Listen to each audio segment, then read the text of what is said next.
Welcome sa DRS 2.0. Fresh at nagbabagang happenings ba ang hanap mo? Mga padabarkads man yan o mga trending topics? Pwes, sagutin natin yan.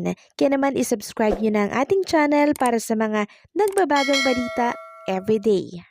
So ayun, welcome back again sa ating YouTube channel mga kadabarkads. And for today's video nga pag-uusapan natin ay isang napaka-importanting talakayan na naman tungkol sa TVJ. And syempre sa mga issue na kinakaharap ngayon ni Bossing Vic Sotto. Pero bago yan, nais ko lamang pong i-flex sa inyo itong picture, throwback picture ni Bossing Vic kasama si Boss Joey De Leon and syempre si Alan Kay, si Frances Magalona. So, eto po mga kadabarkads. So, medyo nagulat lang ako talaga dito sa itsura po ni Alan Kay.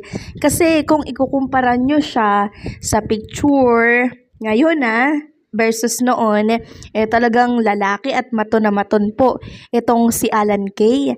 Tapos biglang ngayon, 'di ba, nakakagulat lang. Sabi nga nila people change talaga. So, ito po ay si Leonardo O, yung standing, yung nakatayo, si Alan Kay yung katabi niya, si Frances Magalona, si Vic Sotto, and si Boss Joey De Leon. So, nakakatuwa lang na balikan yung mga kahapon na picture nila. Kasi until now ay together pa rin po si Bossing Vic, si Boss Joey, si Alan Kay. Although pumanaw na po na maalam na itong si Frances M, pero andun pa rin yung samahan, matibay na samahan ng TVJ and syempre sa mga iba pang dabarkads natin na nasa Itbulaga. Samantalang ibabahagi ko naman sa inyo mga kadabarkads, etong parang naging statement ni Bossing Vic Sotto na kung saan mapapaisip po kayong talaga. 'Di ba? Ito po ay parang inspirational quotes. Sabi nga dito, wala tayong pwedeng ipagmayabang sa mundong ito dahil lahat ng meron tayo ay galing sa Diyos. Ang ating buhay, lakas araw-araw, talento at karunungan, kung meron man tayong dapat ipagmalaki, yun ay ang kabutihan, kadakilaan ng ating Panginoon.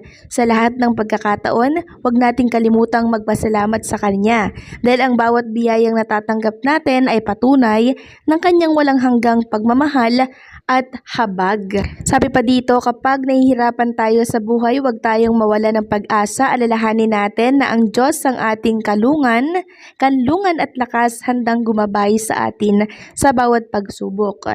Kaya't sa bawat tagumpay, huwag nating kalimutang ibalik sa Kanya ang papuri. Ang bawat hakbang ng ating pag-unlad ay kaloob ng Panginoon upang ipakita ang Kanyang plano at layunin para sa atin. So ito po yung mga salita ni Bossing Vic Sotto na talaga namang mag-iiwan po ng aral, 'di ba, para po sa ating lahat. Na huwag nating kalilimutan na sa bawat tagumpay natin, merong Panginoon. Kaya dapat po talaga tayong magpasalamat sa mga natatanggap natin na blessings. Kaya pala ang TVJ, binabalik po nila yung mga blessings na natatanggap po nila, 'di ba? And sa Sugod Campus nga, doon sila nagbuhos ng papremyo para makatulong sa mga estudyante.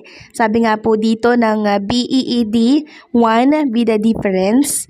Sabi dito, on the 8th day of February 2025, the first ever Sugod Campus in the history, and we're beyond proud to be the first Sugod Campus at Laguna State Polytechnic University San Pablo City Campus visited by Itbulaga.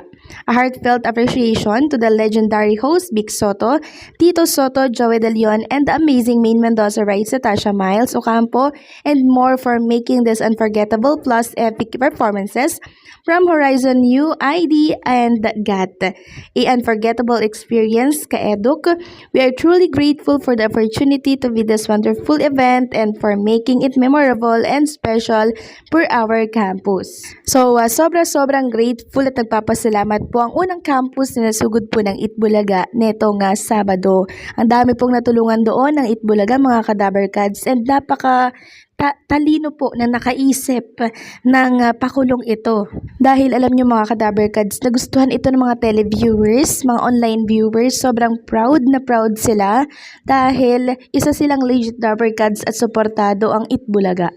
Ayon nga sa kanila, Itbulaga lamang ang nakakagawa ng mga ganitong nakakapukaw po ng atensyon ng mga manonood. At alam nyo po ba mga kadabarkads, meron po palang inihanda ang TVJ na special treat para po sa mga estudyante ng LSVU.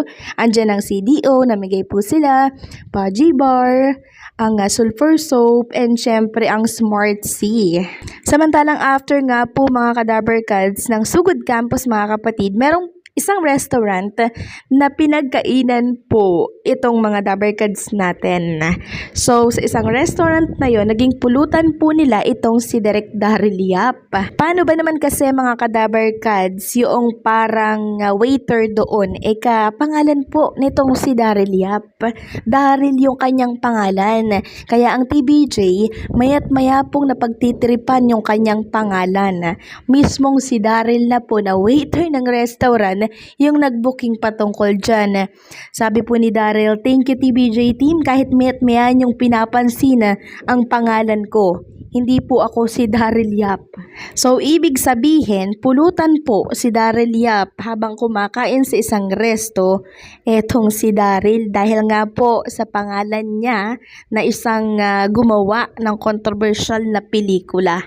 So, pulutan po nila yung pangalan ni Daryl doon at syempre, itong director. Di tawanan sila ng tawanan doon, di ba mga Kadaberkads? Samantalang, pag-usapan naman natin ang tungkol dito sa naging balita po tungkol kay Maggie de la Riva. Hiningan po kasi siya ng pahayag tungkol dito sa Pepsi Paloma movie. Sabi dito, Maggie de la Vera, no comment sa The Hour of Pepsi Paloma story. No comment din po siya, no? Hindi nagkomento ang R victim na si Maggie de la Riva sa isa pang upcoming movie kung saan ang tragic or story naman ni Pepsi Paloma ang ipapalabas next month. Next month ngayon yun, di ba? Marami ang nangbaba sa pelikulang dinirect ni Daryl Yap dahil maraming karakter dito sa movie niya ang nakakaladkad muli sa kontrobersya. So, naunawaan ko po itong si Maggie de la Riva kung bakit hindi po siya nagkokomento kasi matagal na nga naman pong tapos yung isyong yun, di ba? Tsaka isa pa, ayaw niya pong madamay sa usaping yan, kaya tahimik na lamang po talaga siya.